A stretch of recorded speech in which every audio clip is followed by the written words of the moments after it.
Hey, good morning, Lighthouse. Good morning to all of you lovely, beautiful prince and princesses of the kingdom of God. Yeah, that was a mouthful. It is, it's Sunday, the first Sunday of February. Wow, it's hard to believe this. Here we are already kicking our way in through the year, and we've been talking about walking through. We started last week on this series called Finally Comes the Poet, and we've just been talking about the beauty of God and how beautiful God is. And sometimes as we focus on the truth of God or we focus on the goodness of God, we lose the beauty, because God is beautiful. And so many times the scriptures speaks about just the beauty of God, just worth looking at just for looking at, not for what you can get from it, just from looking at God's beauty.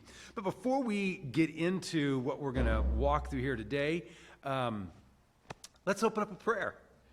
And we'll just say a prayer, and that kind of marks what we call it commences. It invokes this moment as a moment of sacredness and being in communion with God, so that our spirit's open, our minds are open, our emotions and feelings are open to whatever God would desire to do with us and through us here today. Father, thank you for your children that are both online and that are present here today, your sons, your daughters that have gathered together to celebrate you and to orient their lives around you. We're here for you, and you're present with us in this moment to heal us, to deliver us, to fill our unfulfilled lives with your presence, to satisfy our mouth with good things, and to give us that wonderful and glorious experience of a life well lived in God. We thank you for that. And today, in our time of worship, we ask for you just to guide us by your Spirit and by your presence. And in everything, may Jesus Christ be glorified here today. It's in his name we pray these things. Amen. All right. So if you have your note, there's notes right there. You don't have to necessarily follow along, but that will serve as a guide for you this week. And but I thought that I would open up, maybe just share a little bit about. I had a wonderful hike yesterday, and I'm sorry, Friday. Friday I went on a hike, and I wrote a poem, and I'm going to share that poetry with you all today. But before I do, this series, I think I had mentioned to all of you that this series was going to be a series that I was going to be doing with Bruce Coburn. He was going to be doing, he's my partner in crime, so to speak, on this series. He loves poetry, and he is a poet himself, and so I thought, well, it'd be great just to kind of bring him along.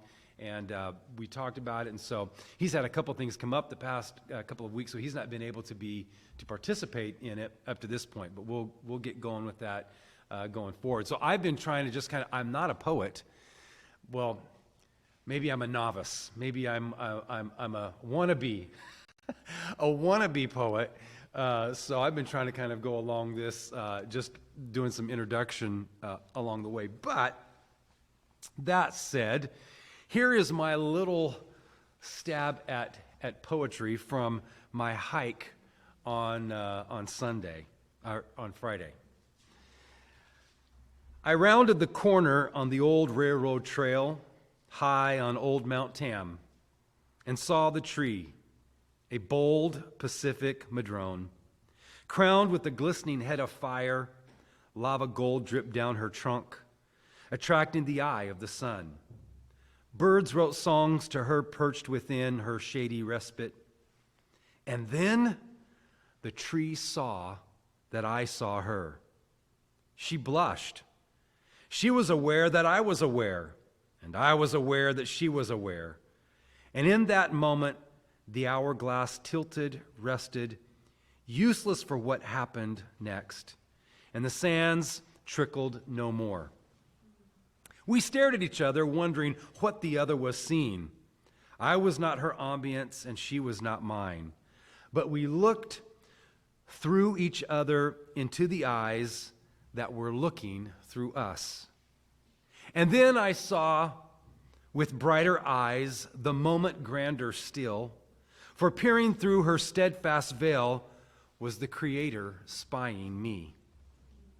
And she saw me, an image bearer of the divine maker of her fire, and in that moment we laughed a bit, us sacred and silly three, the tree, my God, and me. That's my little poem. Oh, well, thank you. I have a fan over there. Art, comes in various forms and shapes. You have music, of course, as a form of art, sculptures as a form of art. What's your favorite form of art? Like, if you have a favorite form of art, what would you say it is for you? You can just blurt it out. Music. Anyone else? Paintings. Anyone else? I just thought of sports. I don't know why. Well, sport is an art form, that's for sure. Nature is an art form as well. And yeah, there's sculptures, there's nature installations. I don't know how many of you here in San Francisco, we're very fortunate. The Golden Gate Bridge is definitely an art. You look, and that's an architecture form of art. But you look at Goldberry's, if you go to the Presidio, Goldberry has done nature installations. So you have the tree spire, you have the woodfall. Have you ever seen the woodfall? It's this tree, they take these tree trunks, they've laid them down, and they spire up the hillside, and it looks like a snake. You can stand on it and walk down it. You can run alongside of it. It's beautiful, but it's a way of, art has a way of making you think about something or reflect on something. And so Goldsberry Spire and Treefall. Architecture, like buildings, is a form of art. In fact, if you look around here, and you just take a moment, you look up at the ceiling or the chandeliers, or look at the architecture inside this building, or from the outside looking in, you can see various forms of it gives a feeling. And even in the medieval area, they would build cathedrals that were very narrow, but they were super tall, so that when you walked in, it would give you a feeling of the majesty, the grandeur of God as you walked into them. So cathedrals can be that, and architecture can be that. A little side note here. I'm sure in all different cultures, there's this little lore or this story that's told about a wife that's making turkey for Thanksgiving, or a mother that sends her son to go to the butcher shop, and he goes to the butcher shop to get the ham, and she says, now when you get there and you get the ham, make sure they cut off the ends of the ham and just bring back the middle. And so the boy comes back and he's like, Mom, why do we cut off the ends of the ham? Because the fat seems to be so good. Or in another story, it's they take the turkey legs and they break them off and they cook them separately. Mom, why do we do that? And she goes, well, I don't know. My mother did that, and her mother did that. I'm not sure why we do that, but I think it's because it makes the meat taste better. Well, come to find out, Mom asked her mother asked her grandma, and she says, no, it has nothing to do with the way it tastes. Our pan, we couldn't fit it in the pan, so we broke off the legs, we cut the hand, and that's why. So there's this story that's told in different cultures and frequently when this story is told in Jewish culture, it's told as a way of getting people to ask the question of, why do we do what we do? Sometimes we're doing things not because there's a practical reason to it for us now. We've got a bigger pan now. We don't have to break off the legs of the turkey, or we have other reasons for doing what we do. And so it's time to come back and reassess something. When I think of that, I think of, like what's the deal with cathedrals, churches, synagogues, mosques, temples?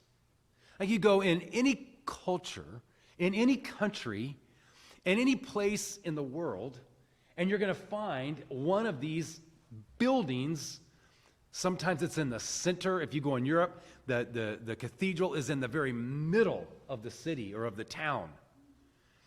What's the deal with this? Where does this come from? What's this all about?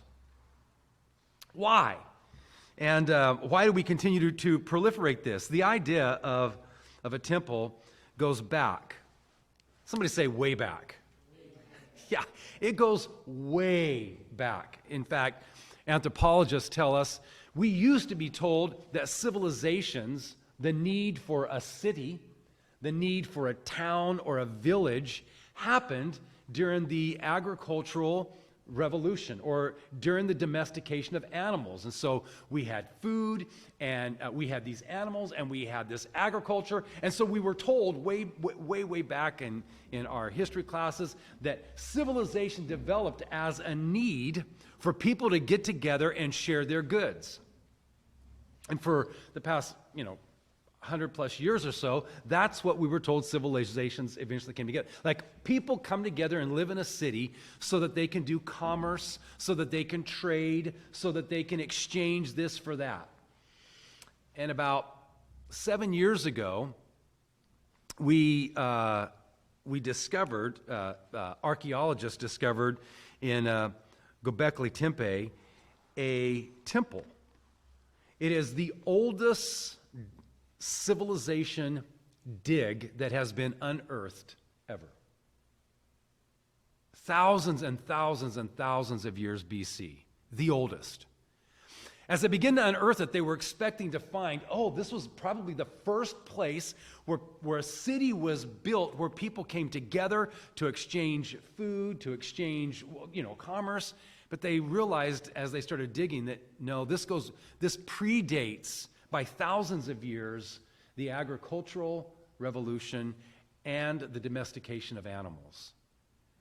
As they dug deeper, they realized that they were just temples. One temple after another. From what we can tell, and we haven't even unearthed all of them, dozens and dozens of temples. The first civilization, the oldest civilization that archaeologists have record of, and it's temples. As they dug deeper, the temples were made up of human skulls. Now, here's the thing that we've come to know about human history, about why we have temples, why we have churches, why we have cathedrals, why we have mosques and synagogues, why these exist in the world, is because it goes all the way back to the very founding of who we are as people. In our earliest consciousness, we have desired to connect with God. We have longed to have a relationship with God. Before we came together to exchange food, to trade goods, to have civilization around monetary things or community, just human relationships, it was always about the longing within us to connect with God.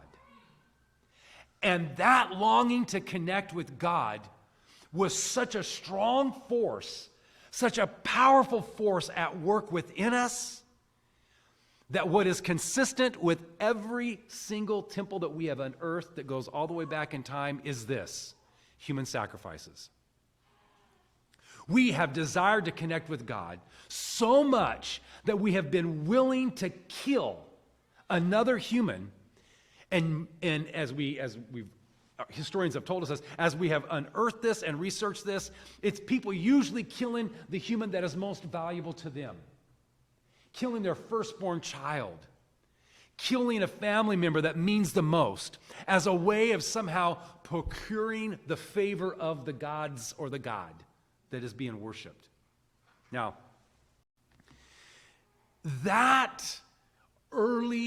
the first edifice that was ever built, the first building that was ever built, was built for gods or a god.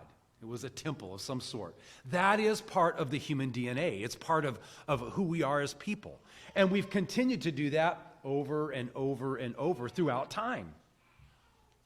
For other reasons. In fact, if you go to the Mesopotamian ziggurats, you'll discover in these Mesopotamian ziggurats back in what is modern day Iraq. You go back there and you see these ziggurats that were built thousands and thousands of years ago that were for the purpose of human sacrifices. Or if you go to the Mesoamerican pyramids that you'll see, like the Mayan pyramids, and you look at these, it's the same kind of thing, human sacrifices in the purpose of some kind of religious ritual that was done. Sacrifice is as old as human consciousness. And self-sacrifice is as old as the human awakening. The sacrifice of humans we loved, whether it's children, firstborn, sometimes it was kings, was seen as a bridge into the divine. And in antiquity, what was sacrificed was deified. We usually made a god out of the thing that we sacrificed. Abel comes along, and in the first biblical story that we have of sacrifice, we have the story of Cain and Abel, the first two sons of Adam and Eve. And in the story of Cain and Abel, in Abel's story, we see sacrifice is connected to worship, even though there isn't a temple or a building. Worship simply involved sacrifice, taking the thing that was most valuable to you and offering it to God. And that was a worship service, a worship gathering. There were no bands playing, no lights or smoke machines. There was no, cathedral choir or pipe organ. There wasn't a homily, a sermon, a lectionary.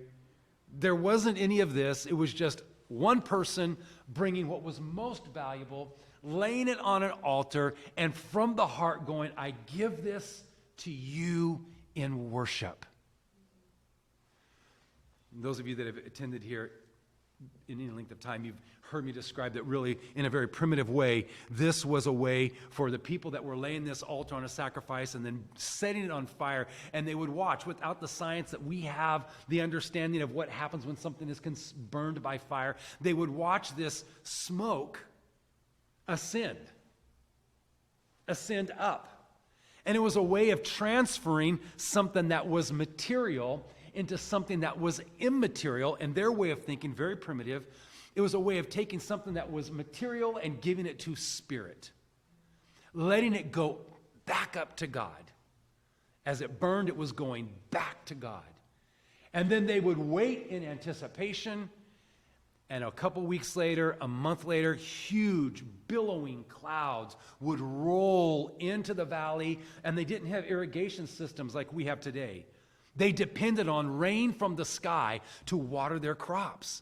And this was their way of understanding God has returned to us with rain. We put a lamb on an altar, and look what comes back. Wow. A huge cloud filled with rain comes back as a gift for us from God. It was their way of thinking. This sacrifice was honored by God as they would see it.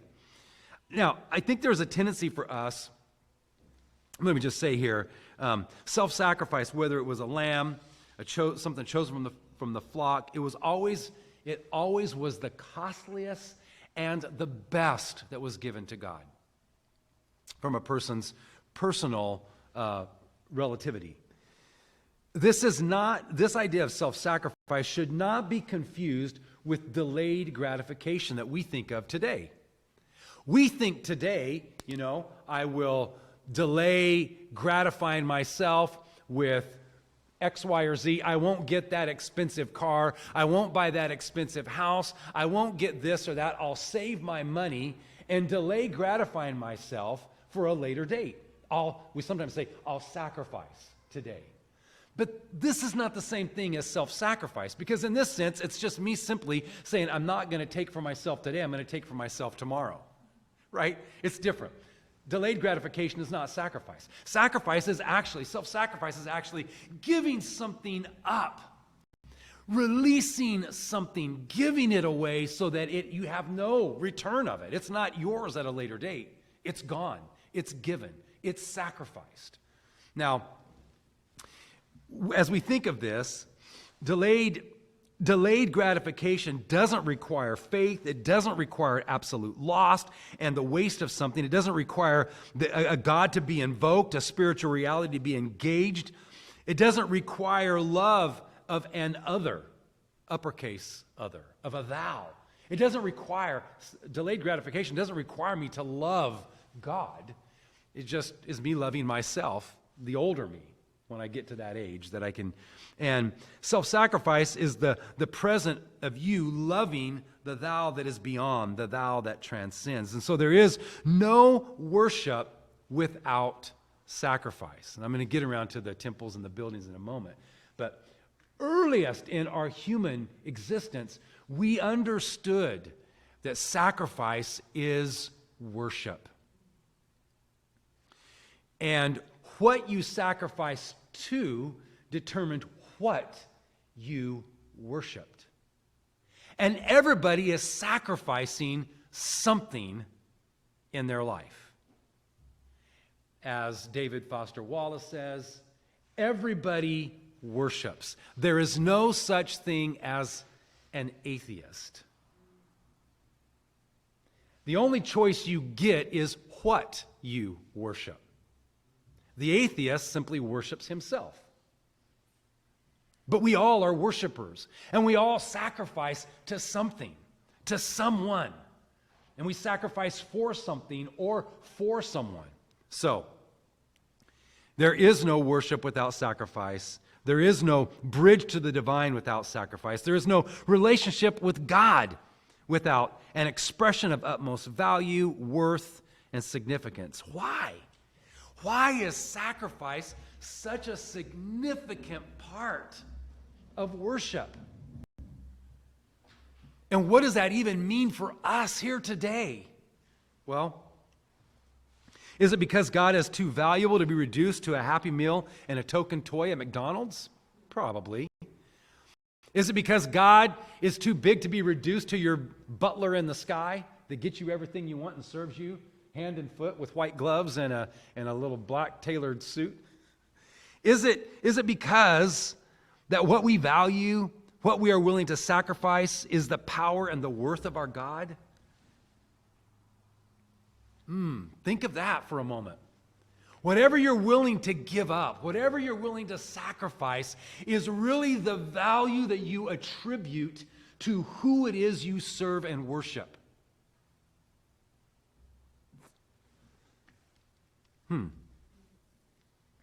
A God that gets leftover scraps, devalued pennies in our pocket, the unwanted clothes from our closet, and day-old bread from our cupboard really is only worth that to us. The dynamics of sacrifice can be seen in one generation's sacrifice for another. I mean, take, for example, I watched, it was HBO's, The President. It's like a 6-part series, 7-part series. Adams, yes, John Adams, the story of John Adams, one of the founding fathers here in America. America at that time, the United States, was very, very, very, very, very poor. Like, it's just kind of a new fledgling country. And so he goes over to France to try to borrow money from France so that we can fund all the things that we need to fund, the infrastructure, everything, to get a country up and running off the ground. But he's over there, and he's in this palace with the king and whatnot. And the king, they've thrown this huge feast. It's just extravagant. They've got pheasants and wine and cheese, and it's just everywhere you can see. And they've got dancers and all this stuff going on, and he just refuses to come out of his room. He's like, it's just such a waste. I mean, people are starving where I'm from. They're struggling. How can I sit here and eat this when they're... And so the one of the courtiers comes to him and says, you're in France. When in France, do as the French do. Enjoy. Participate. Why are you sacrificing? He says, well, I'll tell you why. I'm sacrificing right now so that my children don't have to sacrifice. It's the price I'm willing to pay. And so parents will frequently do this. They sacrifice for their children. They sacrifice for their family so that their children and their grandchildren don't have to struggle like they struggled. so that they can have education or they can have whatever, because this is a part of the human drive and motivation, is this idea of sacrificing for someone else. And it can be seen in one generation to the next, and it can also be seen when someone does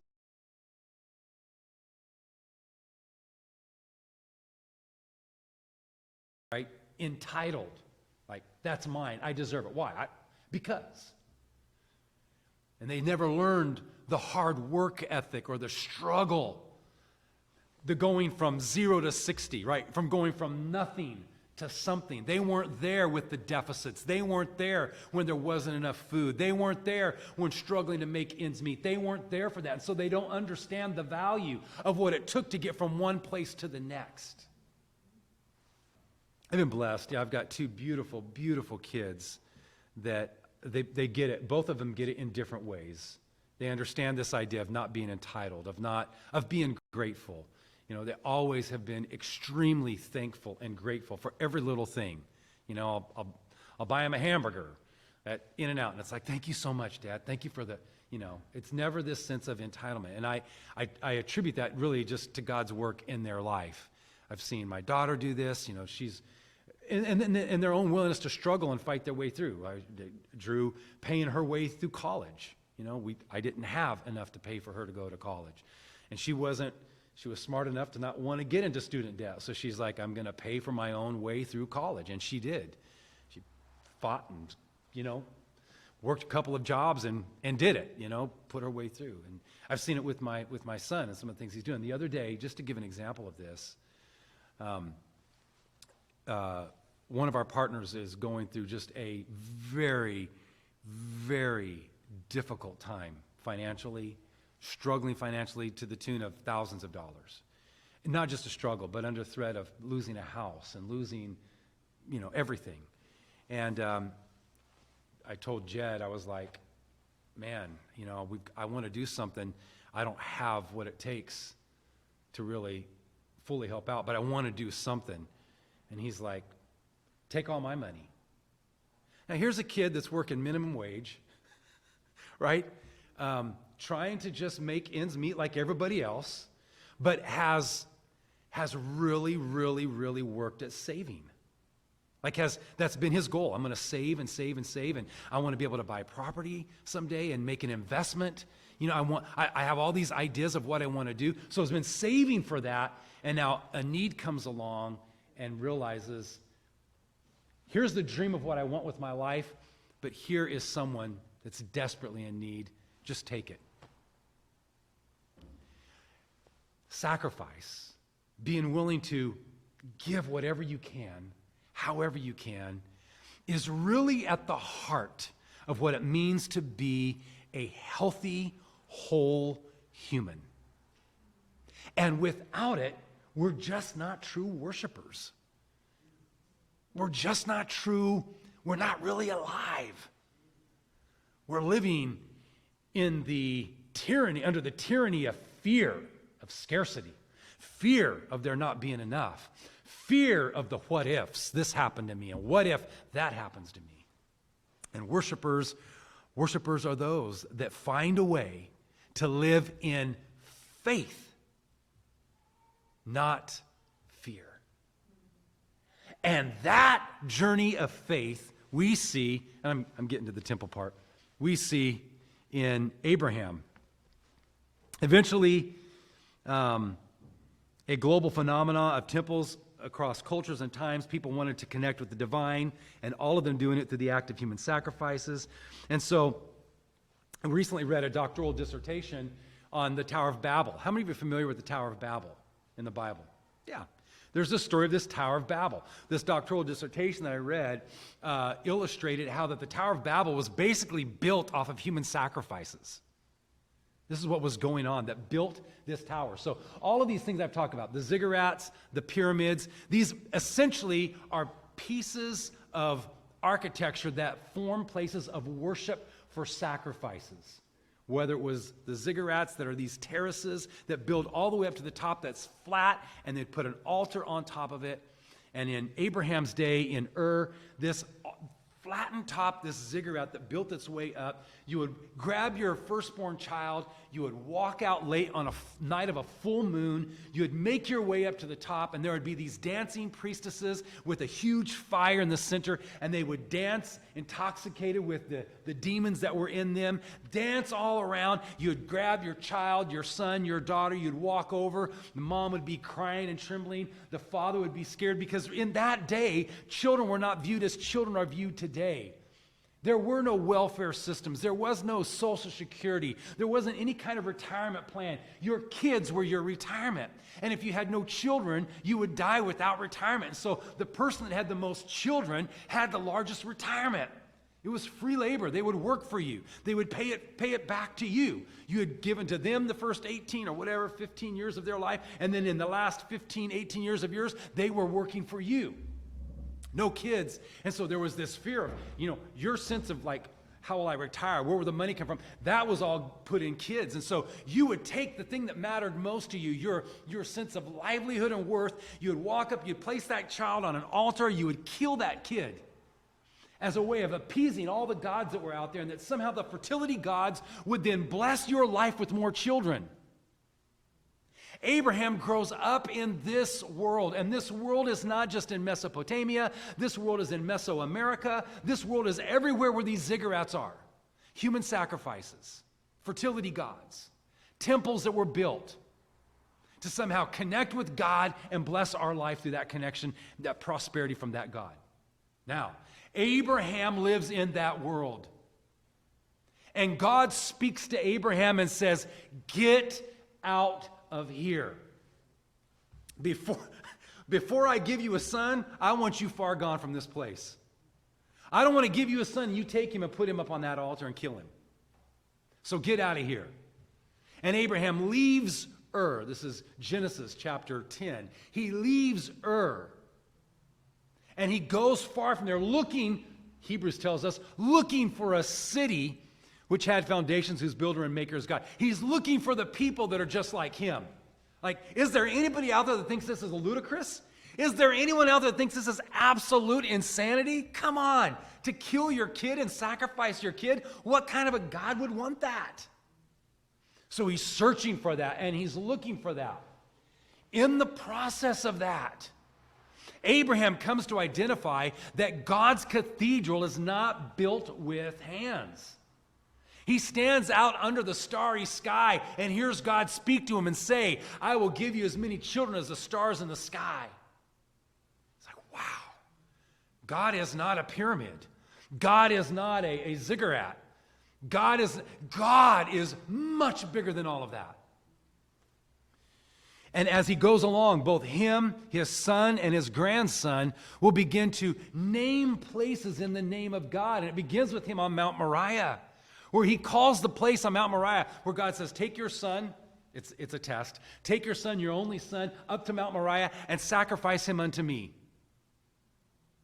Abraham goes through that whole process, and right before he gets up there to kill him, God says, "No, that's not the kind of God I am. I just want to know where your heart is. That's all. Take him down from there." And he looks over and he sees a ram caught in a thicket. He takes that ram, he lays that ram on top of an altar where he's going to put his son, lays that ram there, kills the ram, offers it up to God, and he names that place, instead of it being a temple, this is critical, he names that place what we sometimes call Jehovah Jireh. In the Hebrew, it's Yahweh, Yariah. It's God who sees and provides.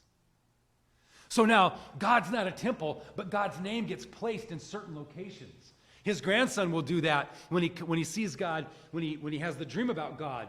And he places a stone there and he calls the name of the place Bet El, like Elohim, El for God. Bet house, house of God. And then when he's coming back, when Jacob's coming back and he wrestles with God and he comes face to face with God, he names that place Peniel. Pani, face, El, God. I have seen God face to face. And so they start naming places. It's not about temples. It's not about cathedrals. It's in my journey and in my story as a wayfarer, as a nomad. I come to a place and I encounter God here, and this place becomes sacred because God speaks to me, God communicates with me, and I realize that God is connecting to me through my life, not through some temple or through some sacrifice of a human. But God is involved in my day-to-day life, walking with me, talking with me, connecting with me. And He wants to give me a future and a hope. He wants to pass this on to my children and my grandchildren and their children and their children. God is all about all of this. Not so much about the other stuff, the land that I had come from. In Abraham's journey, he comes to Egypt, and what does he see? The Egyptian pantheon, the pyramid, all of these edifices that are worshiping all of the gods and sacrificing humans to gods. And he's like, no. So I'm getting out of Egypt. And he goes back into Canaan, and he just wanders around his whole life, encountering the God whose cathedral is the universe. God is not a God that can be housed in a building. You can't contain Him in a box. Now, we journey on, 6, 7 generations. And by the way, I should just say before I get there, that Abraham's journey is much like the 7th from Adam, Enoch. Enoch, the 7th generation from Adam. Enoch walks with God, and that is how he has a relationship with God. Just walking with God. One foot in front of the other. The cathedral is everywhere. As Thomas Merton would say, the gateway to heaven is everywhere. You don't need to go here or go there. God is everywhere present. So, Moses comes along. 400 years after Abraham, Moses comes along. Moses leads Israel out of Egypt. And there on the mountain, when Israel is now a nation, God says, I want you to build me a tabernacle. And this is the first time God says that I want a house. Why?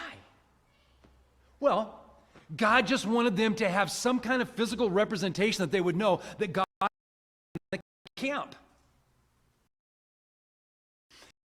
I want you to build me a tabernacle, and I want you to place it right in the middle. And so all the tribes will gather around it, and in the middle will be this physical representation that I am with the people. They'll be able to look over and go, oh, there, God's with us. It's not that God is in there, sitting on a throne, sipping on wine or something.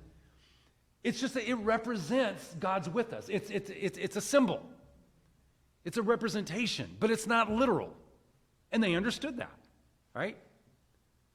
They go through those years, the tabernacle. Why? Because the people have tents. It has to be mobile. They got to pick it up the next morning and move. So they finally arrive in a place of permanence in a land. They're there for several hundred years. David becomes king. And David says, I want to build God a house. And God goes, look, I don't need one. David goes, no, I insist. And God goes, no, really. Look at my cathedral. Look at the stars. Look at the mountains and the valleys and the rivers. Just look at where I live. I don't need a house. Oh, but other nations have houses. Other nations have houses for their gods. I want to build you one that will rival theirs. Yeah, I'm just not so much into that. But if you insist, it's coming from a good place in your heart. If you insist, okay, on one condition.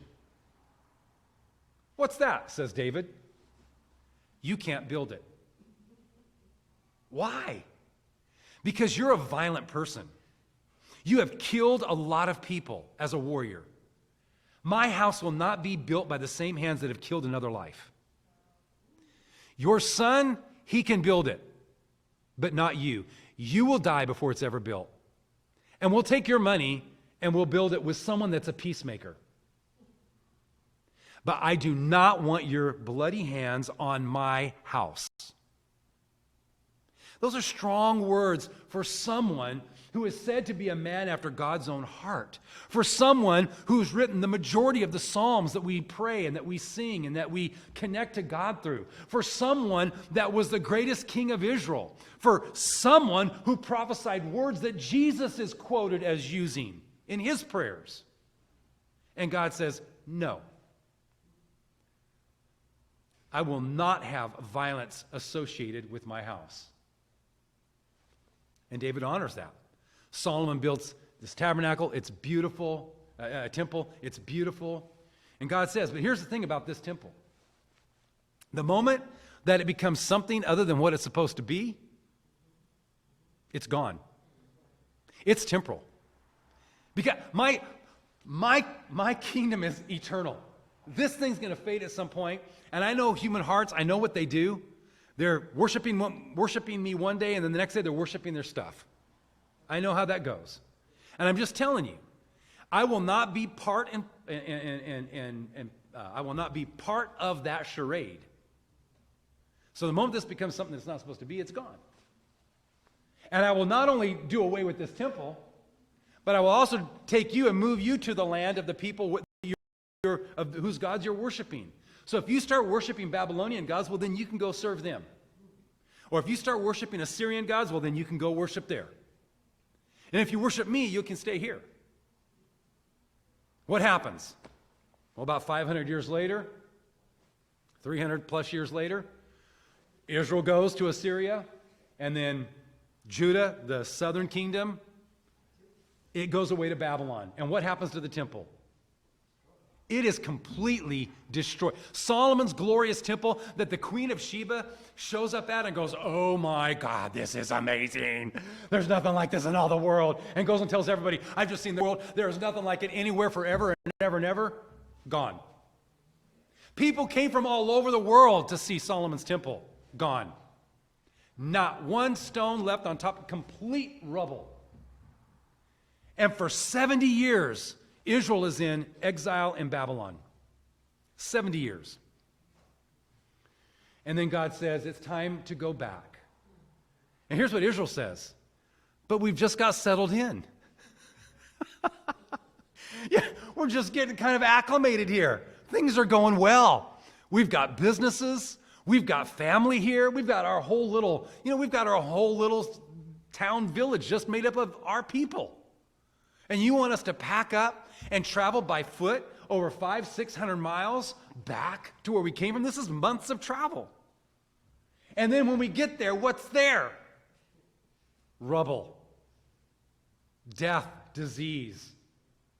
Nothing. God says, I want you to go back. So he raises up prophets. Ezra, Nehemiah. These prophets stand up and say, it's time to return. It's time to go home. God's calling us back.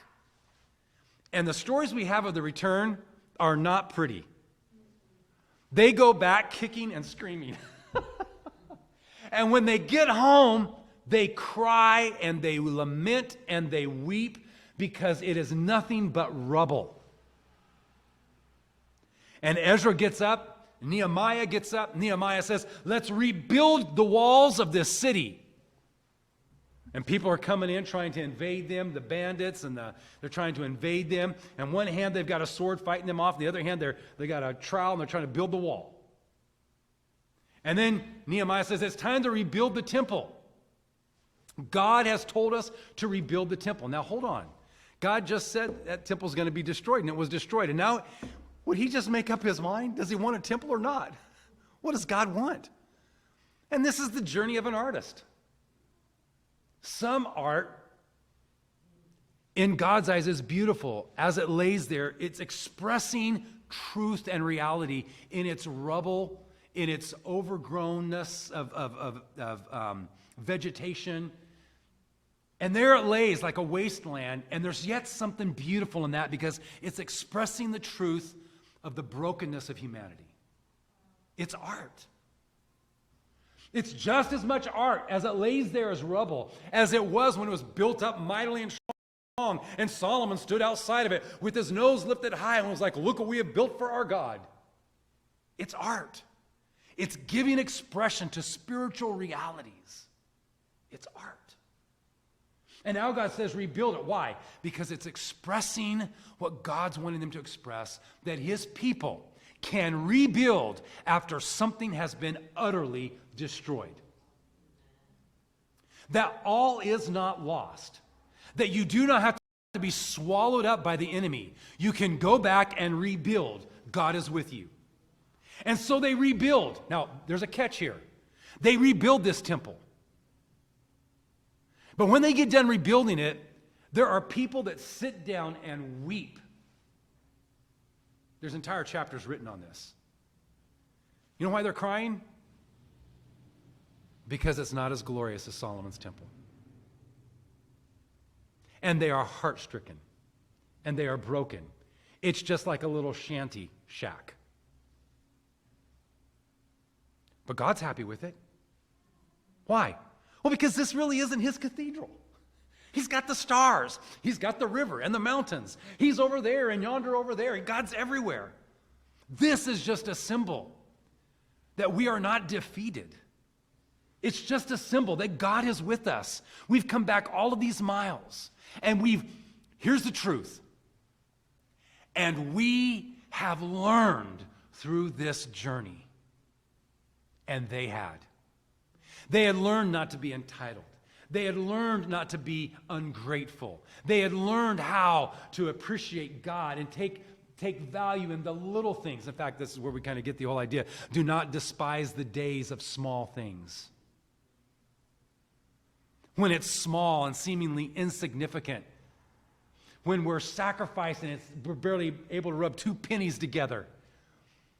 When we're having to, barely make it along and we're eating rice every day, and that's it because it's the most affordable thing we have. Something's happening inside of us. We're learning to value things. We're not taking so much for granted anymore. And that is of greater worth than owning all the Lamborghinis in the world. What's going on in here is more valuable than what you have out here in your possessions.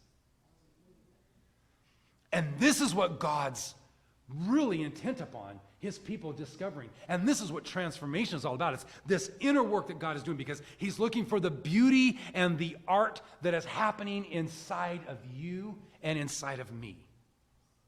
And that art, that work of artistry, nothing can take away or destroy.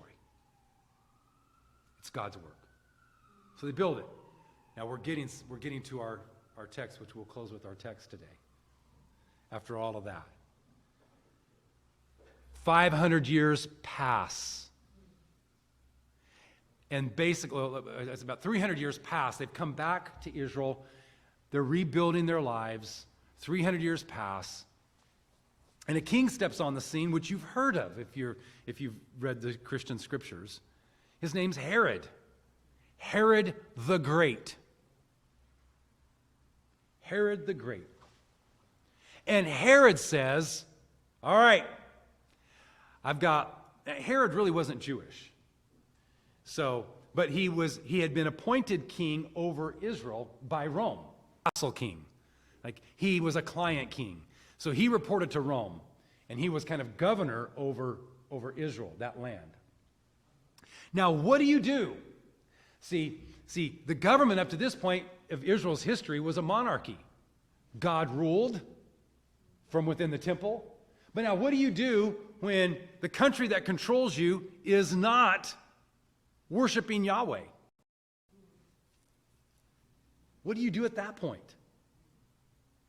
So Rome controls the country. Herod says, I tell you what we'll do. I'm going to build you the most magnificent temple that you've ever seen. This temple will be twice the glory of Solomon.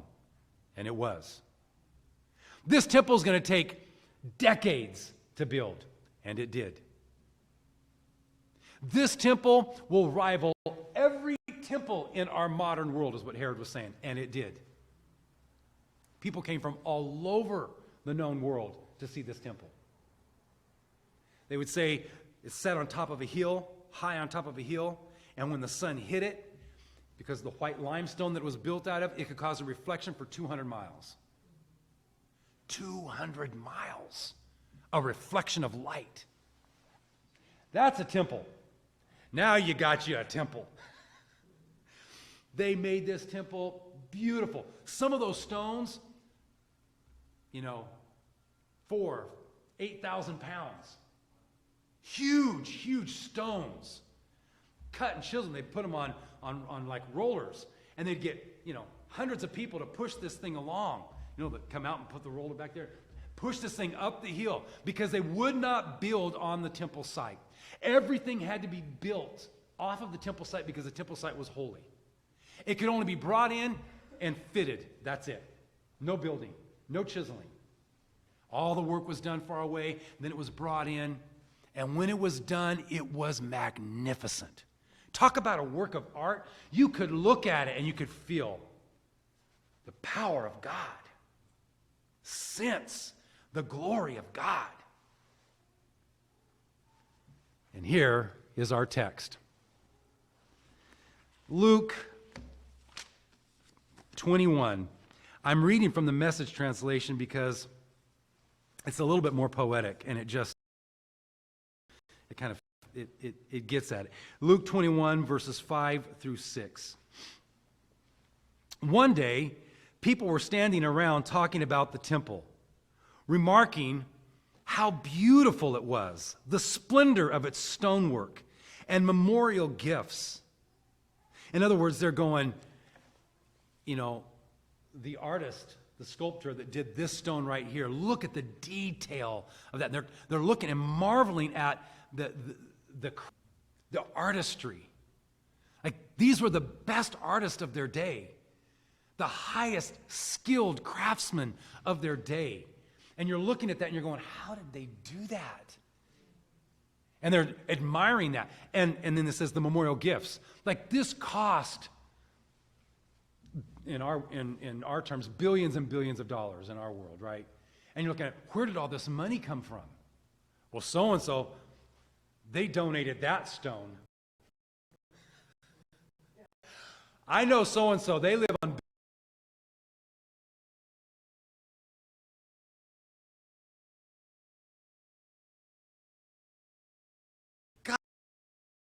that. That's kind of the thinking, that they give this gift, and so they're talking about how beautiful it is and going on and on. And in such a context, right? You're saying this to Jesus. In such a context, you're thinking that Jesus is gonna maybe add something to that. Like, yeah. And can you imagine? Once this and this happens to this building, like in like 10 years, this and this is going to take place. I mean, it is such a beautiful place, and it's even more beautiful than Solomon, even more beautiful. You're imagining that, right? And then he says this. Jesus said, all this you're admiring so much, the time is coming when every stone in that building will end up in a heap of... Oh my goodness. Are you kidding me? We've just been through this as a people. What are you talking about? I mean, these are some huge stones. In fact, it's going to be this statement right here that is one of the statements that is used as an accusation to crucify Jesus. They were so attached to that temple that when he made a statement like this, there were people standing by. I'm going to bring you down, buddy. I'm going to make you low. And the truth is, they did crucify Jesus. But the point of all of that was, Jesus becomes the ultimate human sacrifice so that there never has to be another human sacrifice. And so that there never has to be another temple. And so that the temple is you. Paul says it like this, don't you know that your body is the temple of the Holy Spirit, which you have of God, and you are not your own, but you have been bought with a price? Therefore, glorify God in your body and in your spirit, which are His. Woo. Talk about art. Talk about poetry. Talk about beauty. You are the beautification of God. You are the poetry of God. You are the handiwork of God. You are the artistry of God. And God is painting something, writing something, saying something, creating something with your life. We were nothing but broken pieces of glass. Someone took us and just broke us. Broken in our relationships, broken in the ways that we've been hurt and victimized, broken in the things that have been done and the way that we've reciprocated that to others, broken over and over. And when we first start out with life, it was like we have this perfect little pane of glass. And all of a sudden it gets shattered and it's broke on the ground and there's no way you can put it back together. And God comes along and God says, let me make a mosaic out of the broken pieces of your life. And he does that. He bends down and he picks up this broken piece and this broken piece and this broken piece. And he starts piecing them together in a way that wasn't like it was originally, but it's much more beautiful, much more artistic, much more real. And he pieces it all together. And then God says, let me shine my light through that mosaic glass. And his light comes through that, and people walk by, and they go, look at Emily. Oh, my God. How beautiful that is, what God has done. Look at Chad. You know what? Do you know what Chad was before God came into his life? You guys don't know Chad. Like this is the people from his past. You don't know Chad like I know Chad. But you look at Chad now. Look at Richard. Before Richard came here, over a decade ago, and Mariana, before they came here, Richard had gone through his struggles, his trials, his difficulties. But God, through the brokenness of things that he faced and experienced, God shines through his life in such a way that people that he comes in contact with, people from his past, they look at him and he's not recognizable by the person that he once was in comparison to the person that he now is. I mean, I can go around this room. I remember Vivian before you all knew Vivian. Well, some of you. The Vivian that sits there and the Vivian that began a journey in God, they're two different people. And yet they're the same. But they're two different.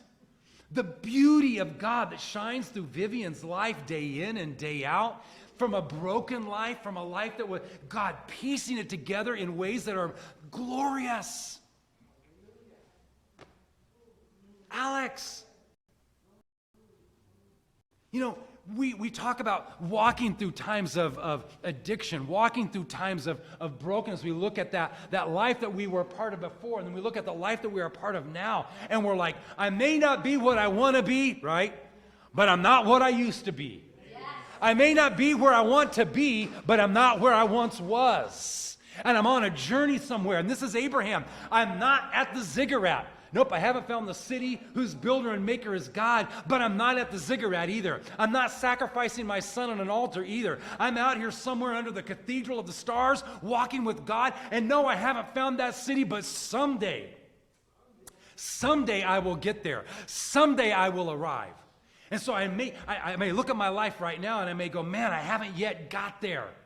But all that means is that God's picking up this piece and this piece. I'm not done yet. I'm not done, Lisa. I'm not done yet. I'm not done, Matt. I got more. I'm going to put this piece with this piece. I'm going to put this piece here. I'm not finished. We got more time. I take time to create the things that are most meaningful to me. Do you know how long it took to paint the Mona Lisa? Someone said too long. Now, I am told that painting was about 40 years in the making, 30 to 40 years in the making, and that he took that painting with him everywhere he went and kept working on it. And as it related to the Mona Lisa, which is considered to be one of the greatest works of art, as it relates to the Mona Lisa, he said, An artist never finishes. An artist never finishes what they're painting. They just move on to something else. As it relates to us, Jesus says, God says to us, he that has begun, oh, somebody. He that has begun a good work in you will complete it, will perform it, will finish it all the way to the very end. J.R. Tolkien tells the story of, one of his small stories that tells us the story of Nigel. Nigel was the painter. And Nigel is contracted with this city to paint a painting on a mural. And the painting is supposed to be this tree, and it's supposed to be, it's like, I don't know, 12, 14 feet tall, a tree with a river and with a mountainside, but the tree is the focal point of it, and then it's got a river in the background, right? And he begins working on that painting. And with detail, J.R. Tolkien says, every morning he gets up, he starts painting. He starts painting a leaf. And he details the veins in the leaf, details the coloring of the leaf. And then all of a sudden something comes along and interrupts him. And he goes on and comes back the next day, works on it. And for years, he works on that leaf. He keeps thinking, I'm going to get this done. But there's things going on, important things, tasks, things he has to do, urgent things, right? Gets back, works on the leaf. Unfortunately, Nigel dies. And all that's done is the leaf. And people are like, oh, how sad. This was supposed to be, and you can see how he sketched out everything, what was going to happen, but all he got was the leaf. And he's like, oh, this is so unfortunate. Nigel dies, and when he dies, he awakens in the other life, and there's a train station. Huge train station. He walks to the train station, and this is part of, I guess, what it means to die, he tells himself. I have to board this train. And this train is going to take him to glory, to heaven. He gets on the train, sits down, and he's thinking about, as he's on this train and he's journeying to heaven, he's thinking about, man, I wish I could have got this done, that done. If I would have completed this, my life would have had a little bit more meaning. The train stops in heaven, and he's told, you can get off here. He gets off, and he looks, and there's the tree. And there's the leaf. And there's the vision that he had with all of the mountains and the God has completed what he began, and together they've done this great work of art. Now, what does that mean for us? It simply means for us that we are in a place where we get to allow God to make art out of our life, out of our hearts. We get to enjoy that. And so, I want to just say a word of prayer here for all of us, and then we'll wrap up our time together. And this word of prayer is for all of you that are here today that just want God to make some kind of art, some kind of poetry, some kind of beauty out of the rubble, the ashes, the misunderstandings and confusion. There's an old song I remember singing growing up. Something beautiful, something good, all of my confusion, Jesus understood. All I had to offer him was brokenness and strife, but he made something beautiful of my life. Father, thank you today for your words that remind us of the goodness that you have provided us with. Thank you today for the truth that we have here, that in this moment, right now, you are at work in us, creating something beautiful, something glorious, something that surpasses anything that can be made with physical hands and human ingenuity. something that's breathed to life, to goodness, to beauty, to truth from the Son of God. Thank you. We hold ourselves up to you. We hold those that are near and dear to our hearts, family members and friends, up to you. We ask that you would breathe your blessing over them. And now we pause and we just say thank you. Thank you in advance. Thank you in the work. Thank you in the moment. Thank you in the here and the now. Thank you for goodness and mercy that follows us all the days of our life. Thank you for your truth that lives and reigns. Thank you for your overcoming, victorious nature. Thank you for greater is he that is in us than he that is in the world. Thank you that we are more than conquerors through him that loved us. Thank you that we have this treasure in earthen vessels, in jars of clay. Thank you for the lovely hope that we have in you. We say all these things in Jesus' name. Amen. Amen. Woo! How y'all feeling? Yes.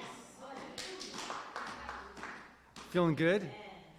I'm gonna give the benediction, but before I do that, three things. First, for those of you that would like to give, there are offering basket thingies. I noticed that some of you were looking for the blue or the purple bags the other week, and so I've put these baskets on there just in case. I guess I have a lot of faith. Maybe I thought you would bring a bunch of coins and you would dump it in there. But there's those baskets there if you want to put in that, or if you want to put in the blue bag, you can.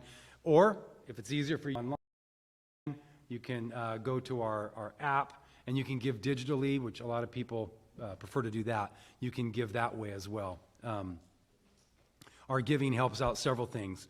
One, it's helped us during the pandemic. It's helped us be able to maintain this building space. Before the pandemic, we had rented out. We had a lot of spaces rented out, and that covered our mortgage. Not so anymore. So it goes towards that. It goes towards our partners, which I was mentioning one of them earlier in my sermon. Our partners in Nepal, our partners in the Philippines, our partners in the Tenderloin, like local and abroad. We partner with people that we see are doing tremendous works. Like we really love works with children, anti-human trafficking work, being involved with that, and with those that are unhoused and experiencing the struggles through that, helping out with that. So your money goes towards that. Here's what's unique about giving in a Christian sense. You're not giving to an organization. We don't give to these partners in the name of Lighthouse. I don't go, hey, in the name of Lighthouse, be blessed. You do. You give your gifts as a form of worship. Freely, you give it. Just it's worship. That's what you do. We turn around and we go, okay, let's give to this group, this group, this group, and let's just do it in the name of Christ, in the name of Christ's love. Let's just give it. No strings attached. Just give it. And that's how we give. And so there is this reciprocity that happens when we're giving. Just gives from one to another. And somehow in that giving, the generosity of God is experienced and felt and seen. So those of you who'd like to give, you're welcome to do that. I encourage you. Those of you that are online, you can click the give button, and it will direct you to where to give there.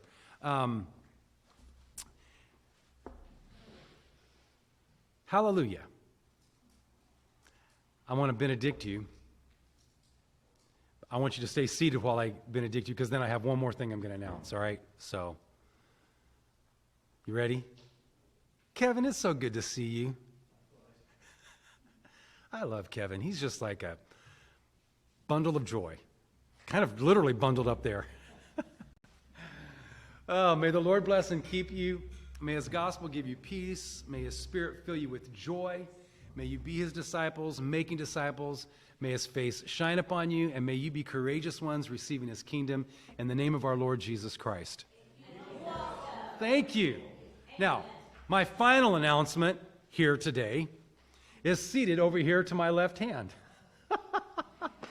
Chad, I believe you are 30 years old today. Is that right? Yes. Yes. Chad is it your 50th today?